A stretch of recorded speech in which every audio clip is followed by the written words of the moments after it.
contribute to a sense of not being in full possession of oneself. One doesn't fully belong to oneself or to anybody else. That certain components of the self, remaining unavailable, cannot be regained or reclaimed, underlies a pervasive sense of not belonging. To be longing, to be oneself, with oneself, is to enter the alternation between the ubiquitous yearning for an unattainable, perfect internal state and internal loneliness.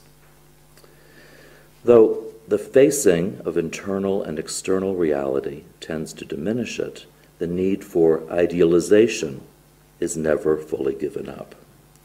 As revalorized by Klein, idealization can be seen as fortifying the life-giving primal split between good and bad objects. This is an interesting and key turn in identifying the divergence between Freud and Klein. It's a very Nietzschean moment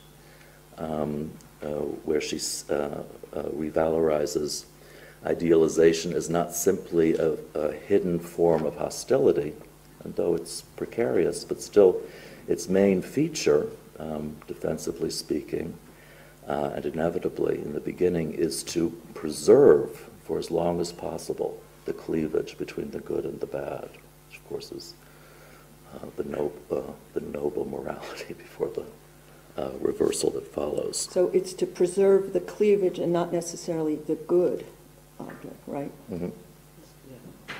What's so great about preserving the cleavage? They can't contaminate each other. The good and the Oh, For the time being. Yes. Ach so, okay.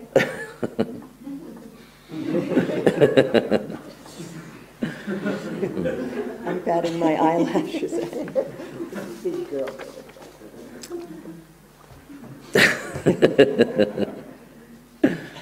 But of course, as I've already indicated, this safeguard of the inner world at its foundation is also at risk and ultimately disposable in the course of integration. I hope it's clear that this integration itself is incompletable, and yet idealization has to be marked as disposable.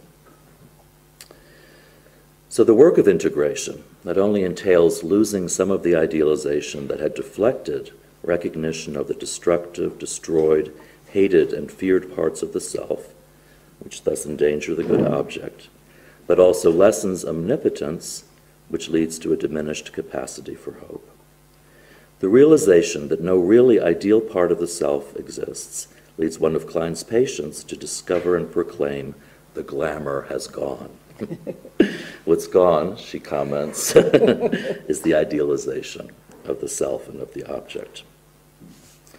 Idealization also defends against excessive envy, the kind that spoils this life-saving cleavage between what's good and what's bad. But by setting the bar higher with the ideal, you pay this protection by at the same time risking, through envious spoiling, the inside-out relationship to what's good and strong.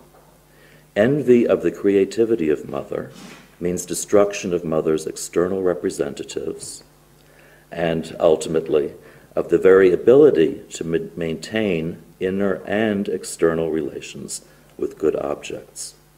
The patient is thus left with, and I quote, a feeling not only of misery and guilt, but also of loneliness in the transference.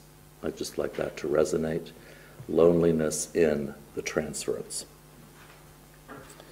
And what amounts, to my reckoning, as one of the best endopsychic descriptions of the in-group connections constitutive of life in the culture industry, from here to California, Klein argues that whatever fails to neutralize loneliness, it's a long list, generation, generosity, gratitude, enjoyment, independence, resignation, success, capacity to wait, and idealization, all of that, if it fails to neutralize, and it probably does, gets recycled as defense, even as defensive attitude.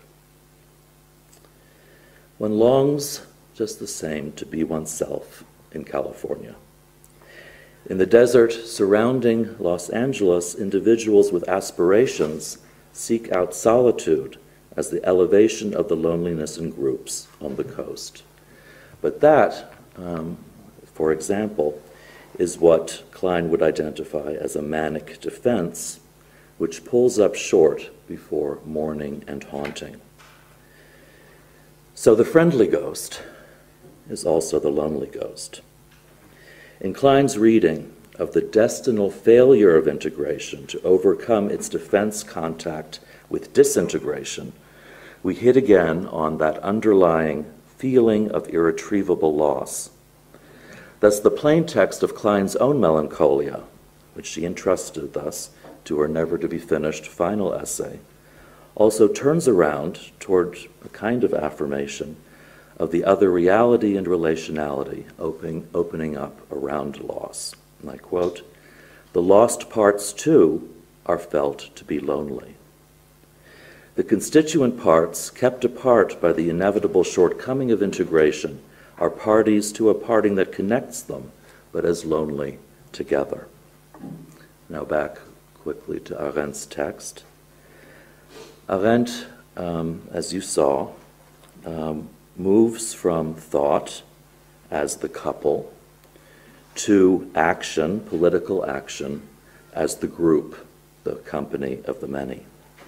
In between, loneliness must be overcome. In the context of her discussion of Socratic morality, in terms of good coming from bad or bad coming from good, she admits that, and I quote, this is on page 104, "The self as the ultimate criterion of moral conduct is politically a kind of emergency measure, which in turn implies that the invocation of allegedly moral principles for matters of everyday conduct is usually a fraud." What falls here by the wayside was set going in this discussion in an aside that summoned Nietzsche, quote, "who complained of having been misunderstood by a woman." Now, quote within, quoting Nietzsche, "She told me that she had no morality, and I thought that she had, like myself, a more severe morality." And internal quote, back to Arendt, "The misunderstanding is common, although the reproach in this particular case, Lou Andrea Salome, was far off the mark." So the woman in parentheses was, as you know, the special friend of Nietzsche, who would not accept the philosopher's marriage proposal, which he offered together with the ring of recurrence itself. Lou Salome was to be his heiress. And her refusal marked a departure that was also a link when she became a psychoanalyst, the only link, Freud would say, thereby also discarding it as his own ring of recurrence, between Nietzsche and psychoanalysis. So this may not be a direct hit, of course, but it suggests to me that there is a certain shift between idealization and loneliness in the transference that might be attending this reference to Heidegger, however skewed and internalized in this text before us. Heidegger as someone who must have occupied at some point the position of the good object, the object that Arendt tries to signal as the address of thinking, as the two-in-one, as the good object. And that good object continues, just to put it in different words again, to be threatened by her sense of the none-in-one that she calls loneliness. Thank you.